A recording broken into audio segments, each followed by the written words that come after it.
Les coordonnées homogènes sont d'autres coordonnées que les coordonnées auxquelles on est habitué, les coordonnées cartésiennes du plan ou de l'espace. Elles ont un double intérêt.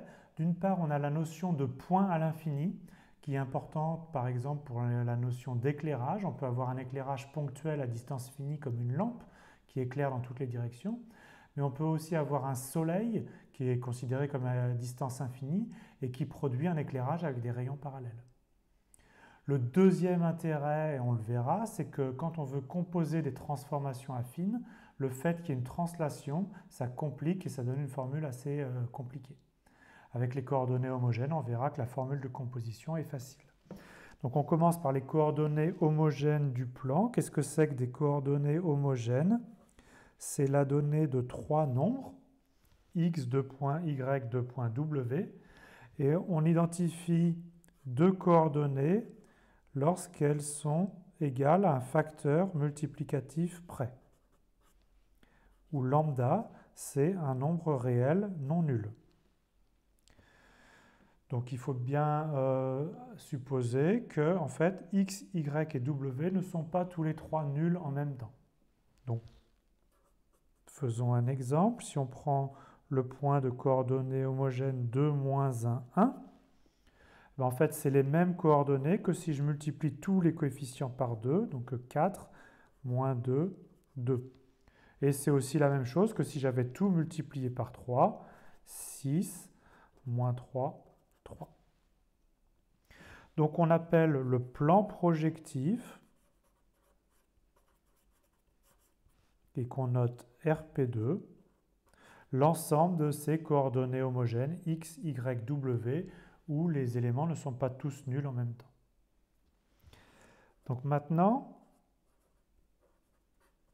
on va identifier les points du plan avec des coordonnées projectives. Donc on va prendre un point xy dans le plan habituel, et donc on l'identifie à un point de coordonnées projectives par la relation x de point y de point 1. Donc la dernière coordonnée w, on la met 1. Et maintenant, si on a des coordonnées homogènes quelconques x, y, w, quel point de R2 on lui associe? Ben, il faut faire attention qu'on l'a identifié avec 1. Donc il faut se ramener avec un coefficient ici w qui est égal à 1. Mais comme on a le droit de multiplier par n'importe quel facteur, on a aussi le droit de diviser. Donc on va tout diviser par w. Et donc, quand on divise tout par w, ben, le dernier terme c'est 1. Et donc on identifie ça avec le point de coordonnées x sur w, y sur w. Maintenant, on va faire la même chose pour des vecteurs. Donc on va prendre un vecteur de R2. Donc je vais appeler Vx et Vy ses coordonnées. Et lui, on va l'identifier avec des coordonnées projectives en ce qu'on appelle un point à l'infini.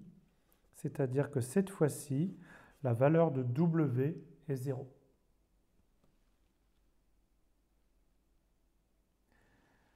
On va voir deux visualisations de ces coordonnées homogènes du plan. Mais pour visualiser les coordonnées homogènes du plan, on a besoin de se placer dans l'espace avec les coordonnées x, y, et ici, pour la hauteur, je note W. Dans ces coordonnées, on va prendre ici le point de hauteur W est égal à 1, et on va prendre le plan horizontal d'équation W est égal à 1. Et maintenant, qu'est-ce que c'est que des coordonnées homogènes? Un point du plan classique, on a dit, on le repère par des coordonnées x, y, 1, c'est-à-dire un point du plan ici, horizontal. Et maintenant, on a le droit de multiplier par n'importe quel facteur. Donc, multiplier par n'importe quel facteur, ça revient à prendre la droite qui passe par ici l'origine des coordonnées 0, 0, 0, et qui passe par ce point. Et donc, n'importe quel point de cette droite ici violette, ça correspond à des coordonnées, aux mêmes coordonnées, lambda x, lambda y, lambda. Donc il faut comprendre que les coordonnées homogènes, c'est en fait une droite vectorielle. Et puis quand on fait l'identification avec le plan affine, c'est les coordonnées x, y, 1, c'est-à-dire qu'on se place sur le plan horizontal.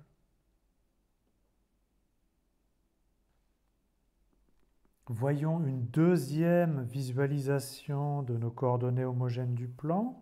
On démarre avec nos coordonnées classiques cartésiennes x, y, et donc un point du plan affine, on a dit qu'on le note par son abscisse, son ordonnée, et la troisième coordonnée, on la met égale à 1.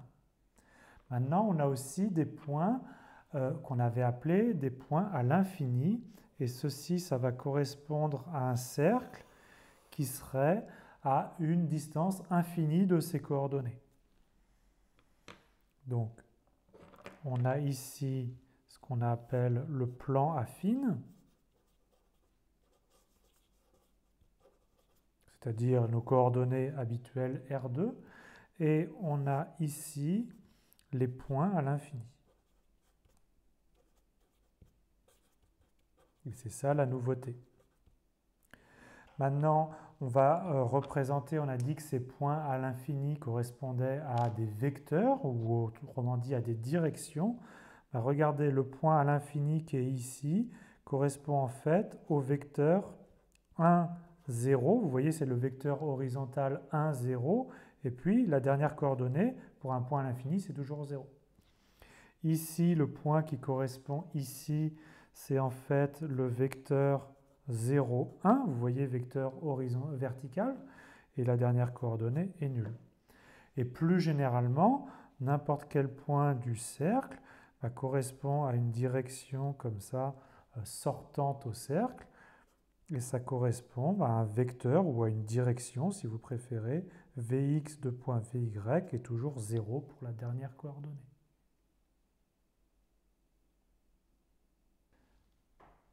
Voyons ce qu'apportent les coordonnées homogènes pour l'éclairage. Donc on va avoir deux types d'éclairage. Un éclairage par lumière ponctuelle. Et à ce moment-là, la source de cette lumière est donnée par des coordonnées xs, ys, 1, donc c'est-à-dire donnée par un point qui est à distance finie. Donc si on prend ici cette source lumineuse S, un éclairage ponctuel, ça éclaire dans toutes les directions. Et donc si on a un point P quelconque du plan, si on veut trouver un vecteur L dirigé vers la source lumineuse, ce vecteur L, il se calcule comme le vecteur PS, et puis si on veut un vecteur unitaire, on divise par la norme de PS. Maintenant, on a un deuxième type d'éclairage. On a un éclairage avec une lumière directionnelle.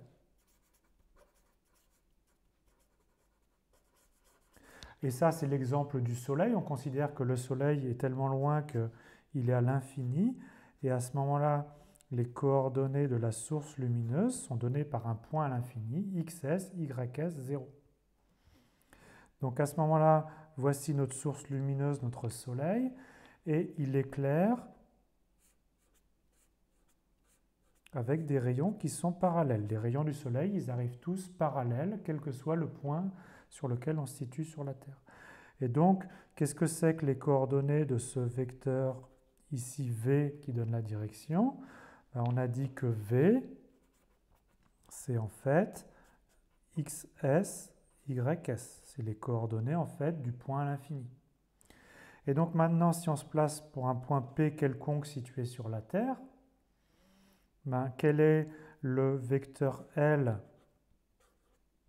dirigé selon les rayons? C'est tout simplement L. C'est en fait l'opposé du vecteur V. Et puis éventuellement, on divise par la norme de V pour avoir un vecteur unitaire.